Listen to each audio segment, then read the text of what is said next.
మాధురి. కొందరికి వాన నీటిలో తడవాలని తెగ సరదాగా ఉంటుంది. మరికొందరు తప్పనిసరి పరిస్థితుల్లో బయటకు వెళ్లి వర్షం నీళ్ళలో తడవాల్సి వస్తుంది. కారణం ఏదైనా తరచుగా వాన నీటిలో తడిస్తే ఇబ్బందులు తప్పవు. వర్షం నీటితో జలుబు, జ్వరంతో పాటు ఇతర స్కిన్ అలర్జీలు, వైరల్ ఇన్ఫెక్షన్లు వచ్చే అవకాశం ఉంటుంది. అలాంటి సందర్భాల్లో ఈ విషయాలపై కొంచెం శ్రద్ధ పెడితే సరిపోతుంది.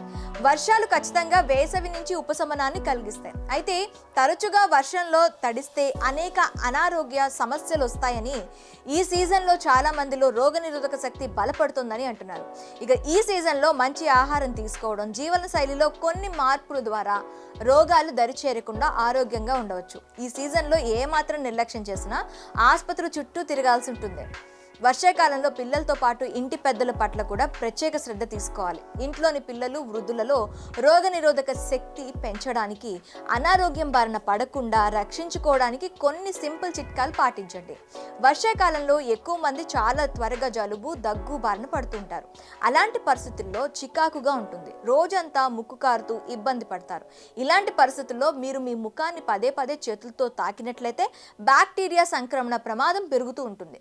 అందుకే ఈ సీజన్లో ముఖాన్ని తడిగా ఉన్న చేతులతో పదే పదే తాకడం మానుకోవాలి. వర్షాకాలంలో ఎవరికైనా ఖచ్చితంగా దాహం వేయదు. వాతావరణం చల్లగా ఉన్నందున ప్రజలు తరచుగా నీటిని తాగడం తగ్గిస్తూ ఉంటారు. దీని కారణంగా ప్రజలు తరచుగా అనారోగ్యానికి గురవుతూ ఉంటారు. శరీరంలో నీటి పరిమాణం తగ్గడం వల్ల రోగనిరోధక శక్తి బలహీనపడుతుంది. ఈ సీజన్లో రోగనిరోధక శక్తిని బలోపేతం చేయడానికి వీలైనంత ఎక్కువగా నీటిని త్రాగాలి. అది కూడా వేడి నీటిని తాగడం చాలా మంచిది. జలుబు నుంచి ఉపశమనం పొందడానికి లేదా దాని ప్రమాదాన్ని నివారించడానికి వారానికి ఒకసారి తప్పనిసరిగా ఆవిరిని పట్టాలి. ఇలా ఆవిరి పట్టడం వలన ముక్కు దిబ్బడ వేయడం వంటి సమస్య నుండి ఉపశమనం లభిస్తుంది. ఆవిరి పట్టిన నీటిలో లవంగం నూనె లేదా tea tree oil, Zandu balm, Vicks వంటివి జోడించాలి. అప్పుడు కాస్త రిలీఫ్గా ఉంటుంది.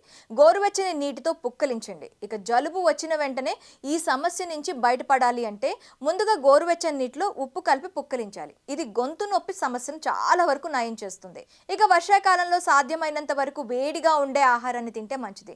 బయట ఫుడ్స్ తినకపోవడం చాలా సేఫ్.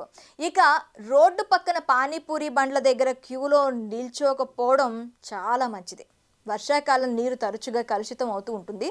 ఈ నేపథ్యంలో బయట ఏమాత్రం సురక్షితం కాని నీళ్లతో చేసే పానీపూరి లాంటివి కొన్నాళ్ళు తినకపోతేనే ఆరోగ్యానికి చాలా మంచిది. ఇలా ఈ వర్షాకాలంలో చిన్న చిన్న జాగ్రత్తలు తీసుకుంటే జలుబు, దగ్గు, ఇన్ఫెక్షన్ నుంచి రక్షణ పొందొచ్చు.